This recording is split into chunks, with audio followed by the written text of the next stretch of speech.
Hello, everybody. My name is Toma. I'm a playwright and a social justice activist who's based in Chicago. Um, this is my second video posting on social media to build some content on here and to get into content creation.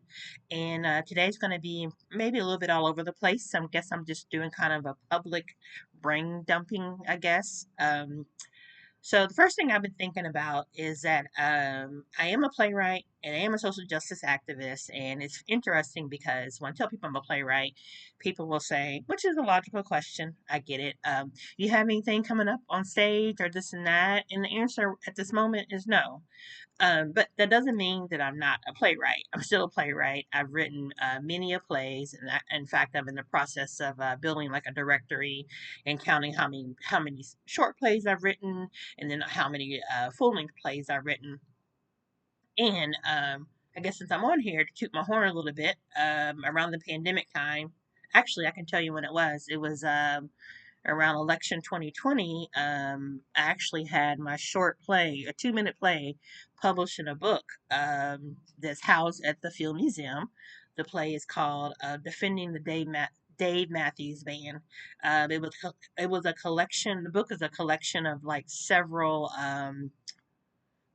local stories of people and how they're dealing with the pandemic and everything, and just different ways that we cope with that.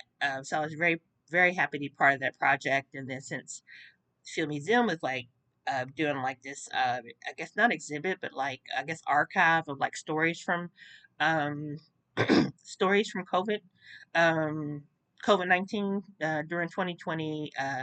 They housed that book in there that has my short play in there, defending the Dave Matthews Band. So always been very proud of that. And I think I'm gonna take some time. Eventually, it's been 6 years now. I still have not went to the Film Museum and go look at the book there and find my play at the Film Museum. Um, but I have the book here, and I will add a link to it in my social media, in a social media post within the description. Um, so yeah, so I guess the things I want to talk about is as a writer. I'm a writer overall too, but mostly known for my playwriting locally. Um, I consider myself a journalist, which includes blogging, and I blog on Medium, and I hope to be blogging on Medium tonight. Definitely by tomorrow for sure, posting something. But most important thing is one of the lessons, or maybe uh, 3 steps that I've always heard is read, write, repeat, and I do read a lot. And so one book that I went to get at the library. I went to the library and trying to find books about comedy writing because I do want to start writing sketches because I have a gazillion scenarios about that would make great sketches in my book, according to me, in my opinion.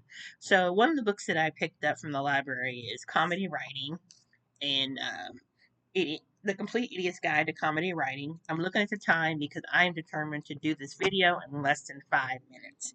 The thing that struck me the most about this book was the introduction on the first page by the author, James Mendrinos, is after he gives this really great, dear reader, a lot of positive stuff. He says, enjoy the road and welcome to the comedy writers fraternity. Now, being in the arts, you think that, oh, maybe the arts may be inclusive, but as we know, there's proof that it's not. That it's not. But when I read that fraternity part, it just really just kind of stabbed my side. But I'm still going to read the book because what I've learned before is take what you like and leave the rest. So, well, I'm using that more as a reference book now, but I have been reading You Are Your Best Thing by Tarana Burke and Brene Brown for a while now. A wonderful friend, a really cool friend, gave me this book. And I am on page 156, and the book has about 200 pages, 216 to be exact to read. So I'm almost done, sort of, but need to get that done. The other book that I'm reading, because I do have plans to hopefully be an entrepreneur and have my own my own space. That's all I say. I'm always kind of cautious of what I'll share online. Um, and one of the books that I picked up at the library recently was Afro Sheen, because the title just really stuck out to me in the public library. This there in the main library at Harold Washington was Afro Sheen by George E. Johnson. He's the founder of the Johnson Products Company. And if I'm correct, I'm going to go ahead and put this on here, even though I have not fact checked this. I believe that he just passed away very, very recently. So, with that being said, I'm over my 5 minute mark, but it is less than 6 minutes. But I'm going to get off here so I can read, write, repeat. Thank you for listening. It is Monday, July 13th, 2026. Thank you for your time.